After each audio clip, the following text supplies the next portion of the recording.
Is the 15-minute city a covert attempt by governments to control citizens' movements? A dystopian future where people are prohibited from leaving their neighbourhood and travelling into other neighbourhoods? I'm a little bit baffled by how this idea of the 15-minute city has sparked such controversy and fear. To me, it seems like there's some really positive ideas here. So what is the 15-minute city? The concept was created by a professor from the Sorbonne University, an expert in urban planning. The idea addresses several modern urban challenges: long commutes, social isolation, and environmental degradation. These are a really strong starting point. I'm firmly behind looking at kind of radical solutions to these problems, and the idea that future cities might be designed in a way that makes commutes shorter, that improves human connection with other people and is better for the environment. This is definitely worth exploring.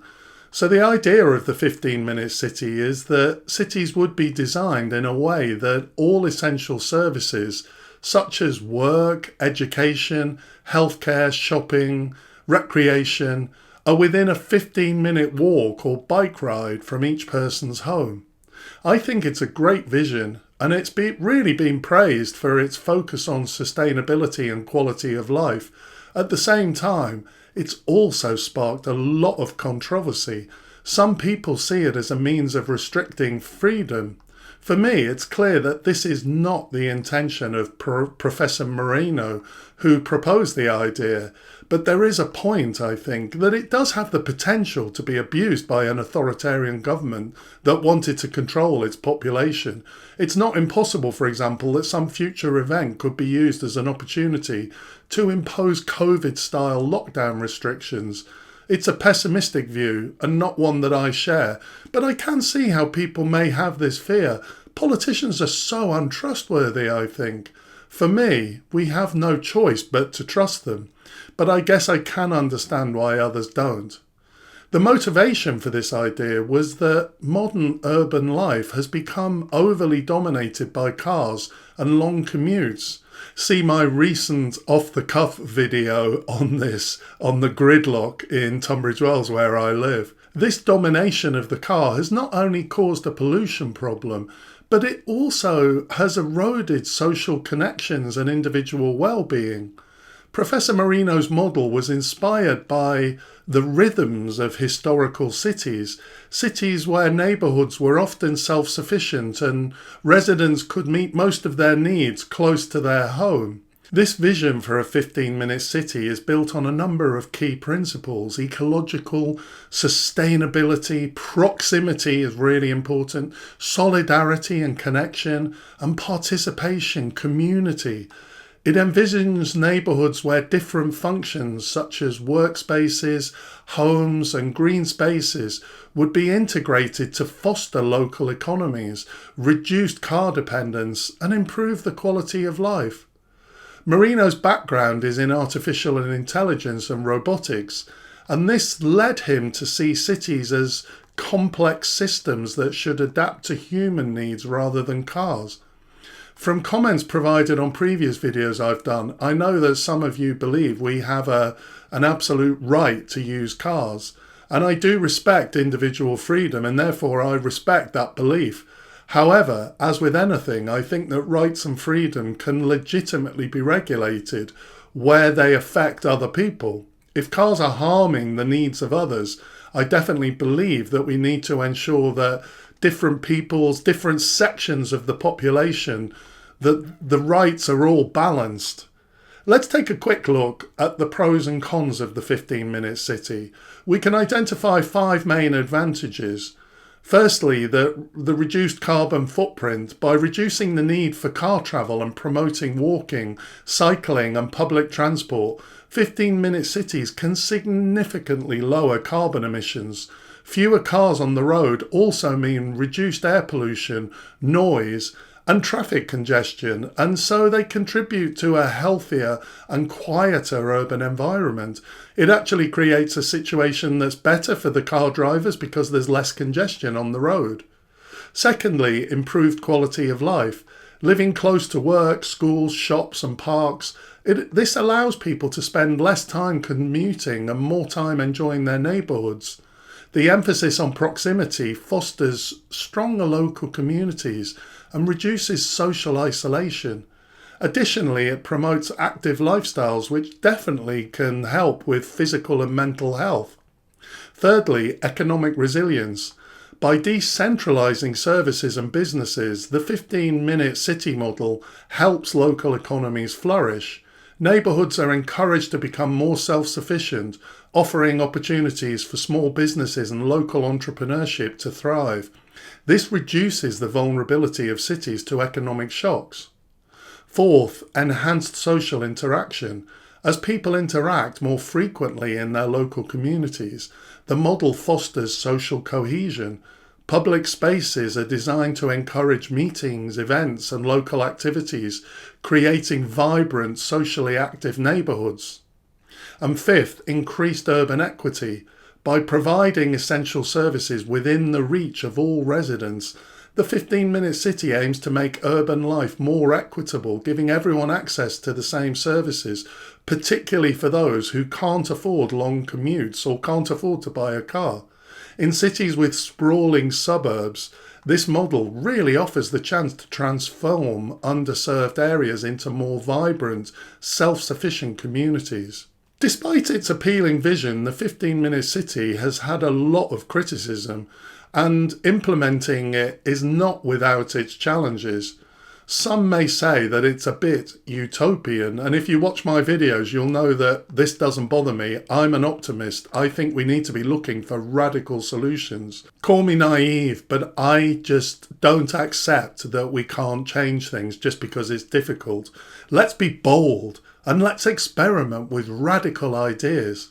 Okay, let's take a look at what might be the cons of a 15-minute city.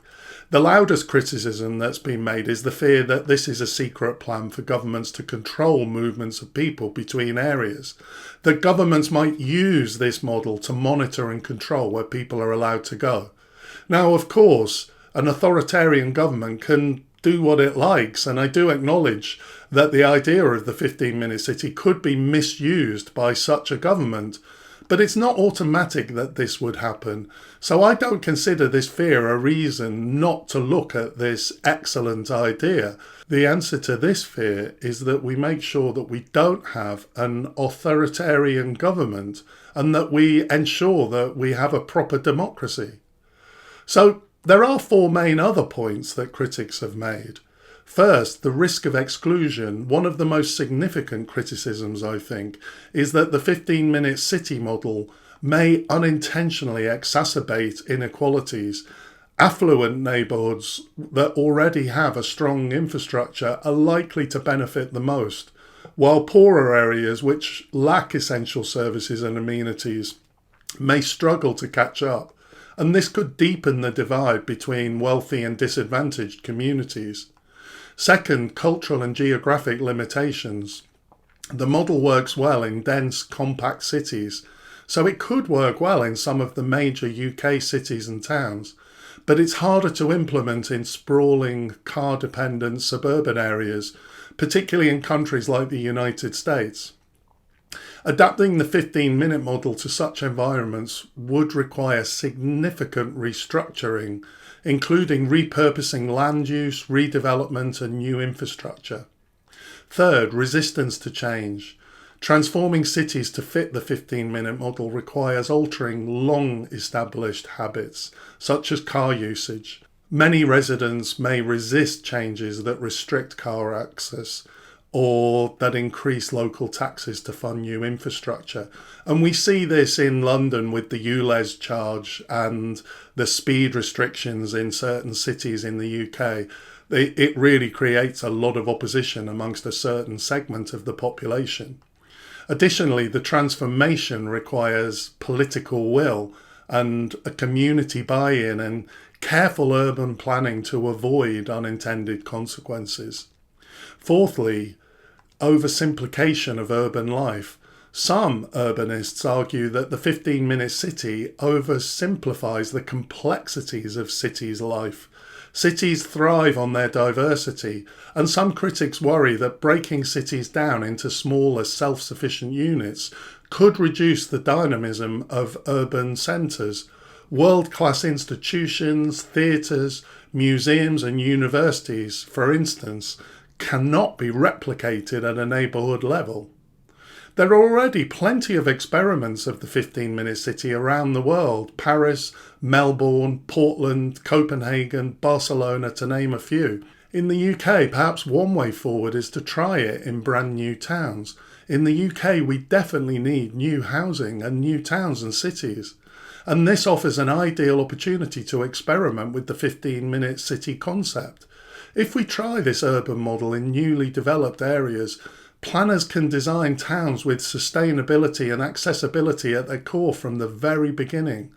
This approach avoids the complexities of retrofitting existing cities and ensures that essential services, jobs and green spaces are integrated within short distances from homes.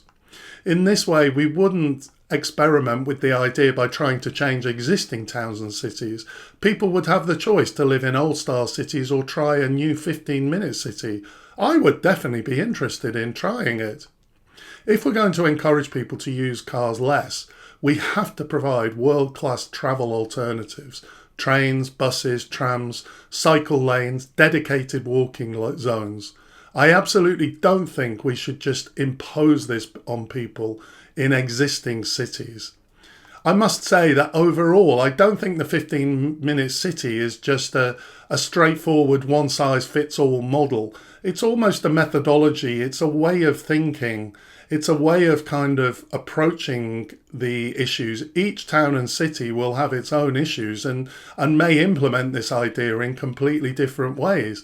It definitely needs careful planning, transparent communication, lots of public consultation. The more that a local community is involved in expressing what its wishes and desires are, the better. And it also needs a commitment to addressing the concerns of its critics, but balancing this with the core vision of creating more livable, more sustainable cities.